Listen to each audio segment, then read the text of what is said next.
안녕하세요. 오늘은 우리가 제목을 큰일 났다. 대한민국이 소멸한다. 아주 쇼킹한 제목을 한번 잡아봤어요. 대한민국이 소멸한다? 이게 뭔 소리야? 만약에 한국에 사람이 사라지면 국가 소멸이지. 아이들이 안 태어나면. 예? 그래서 오늘은 전 세계에서 단연 1등 톱을 달리는 한국의 저출산 문제, 그 심각성과 저출산이 되면 뭐가 문제인지 이런 걸 갖고 우리가 한번 얘기해 보려고 그래요. 우선 이렇게 주변에서 볼 수 있는 게 지금 벌써 지방에 가면 사람이 없잖아요. 없지. 지금 시군 중에서 벌써 노인 비중이 40% 넘어가는 군이 많아요. 근데 그 고용정보원인가 추계한 거 보니까 앞으로 228개 지자체가 있는데 곧 그냥 없어질 지자체가 그 중에 반, 113개 정도가 없어진다는 거예요. 그 기준은 그겁니다.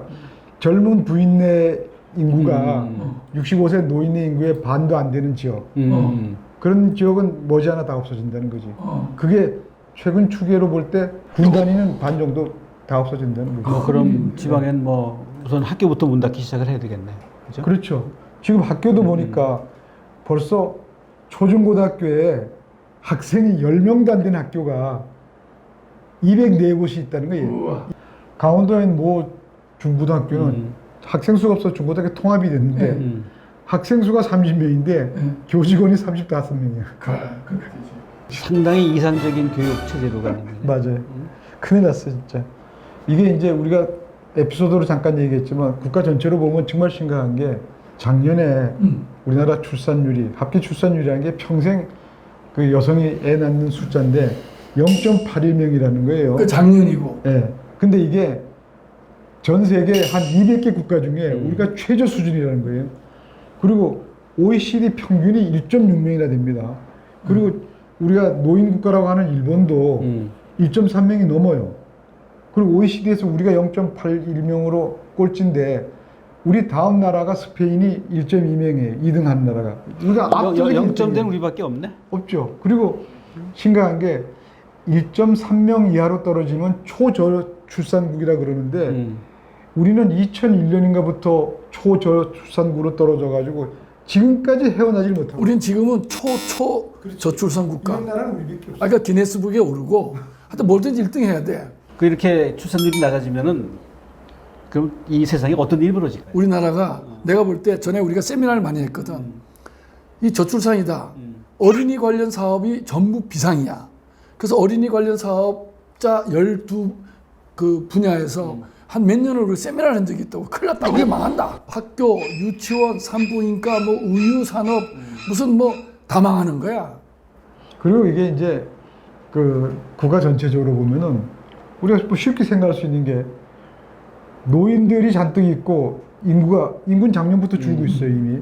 그리고 경제활동 인구는 벌써 몇 년 전부터 줄고 있는데 인구가 줄고 그 중에서도 노인 인구가 많다는 얘기는 일할 사람이 줄어드니까 생산활동이 위축이 되고 또 돈 쓸 사람이 없는 거예요. 물건을 살 사람이 있어야 공장에서 물건 만들 게.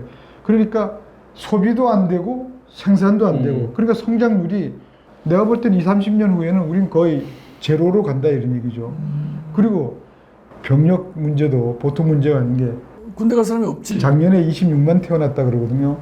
근데 이게 머지않아 20만 명 수준으로 이제 내려갈 텐데 그럼 남자애는 10만 명밖에 안 돼요. 로봇으로 쫙 바꿔야지. 요새 심심치 않게 모병제 얘기 나오잖아요. 난 그래서 모병제는 우리가 선택할 일이 아니고 그냥 필수로 가는 거야. 징병제가 유지할 수가 없어요. 사람이 있어야 징병을 하죠. 그러니까 점점 그동안에 군 복무 기간은 단축했잖아요. 네. 인구는 줄잖아요. 근데 이렇게 인원이 없으면 이제 국가 유지는 안 되는 거예요. 그러니까 기업도 안 되지. 그렇지. 공장에 누가 일을 할 거예요, 그죠? 그 감자밭에 감자 누가 할 거예요? 그런데 그동안에 이런 국가적 재앙을 오늘 생긴 게 아니잖아. 그 정부가 왜 가만히 있었냐 이거야. 어? 뭐 했어요 그동안에? 근데 지금 공식적으로는 정부가 노력을 하고 있죠. 왜냐하면 정부의 저출산 고령화 위원회라는 게 있어요. 그 형식이 대통령을 위원장으로 해가지고 매 5년마다 그 계획을 만들고 있는데 그래서 이제 거기서 뭐 나름대로 뭐 아동 수당도 늘리고 이렇게 하고 있죠. 그래서 지금 솔직히 말해서 뭐 우리 정부가 전혀 일을 안 하는 건 아닌데 객관적으로 전문가들이 지적하는 바로는 문제의 심각성에 비해서 지금 아까 얘기처럼 저출산이 뭐 보통 문제가 아니라 대한민국의 그 소멸에 관한 문제일 정도인데 이렇게 심각한 문제에 비해서 대응은 뜨뜻미지근한 거야. 그래서 그러면 좋다 이거야. 그럼 어떻게 하면 돼? 하나씩 얘기해보자고.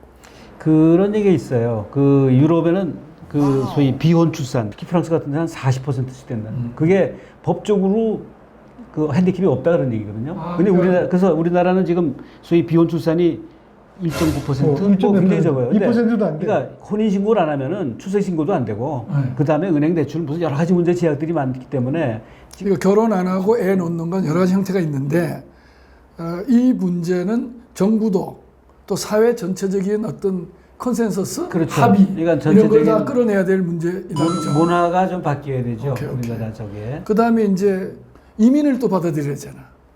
그렇죠. 받아야죠. 예.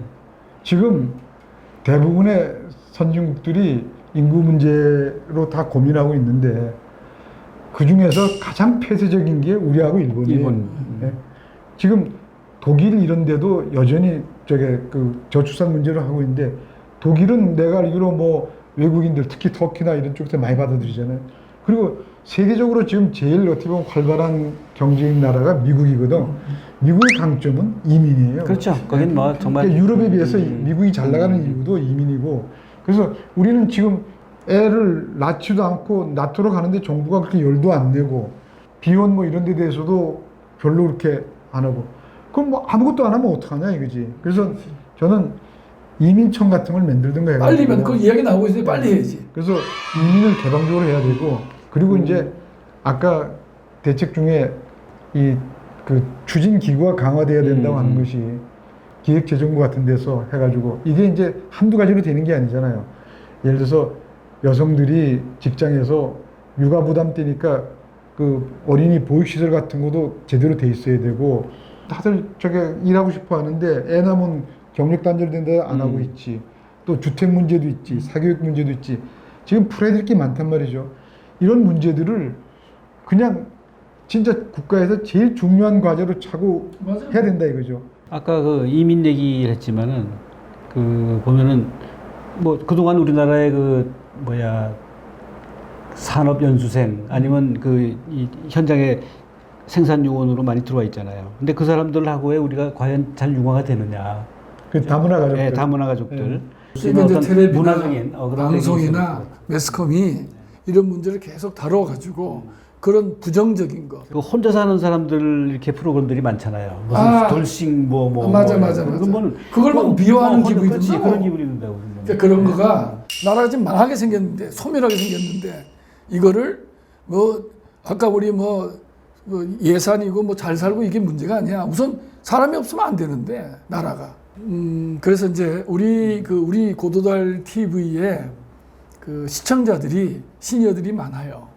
이 시니어들이 맨날 정치 뭐 이런 데 함몰하지 말고 우리 같은 이런 걸 보면서 이거를 퍼나르고 이거를 공론화하고 해야 돼요.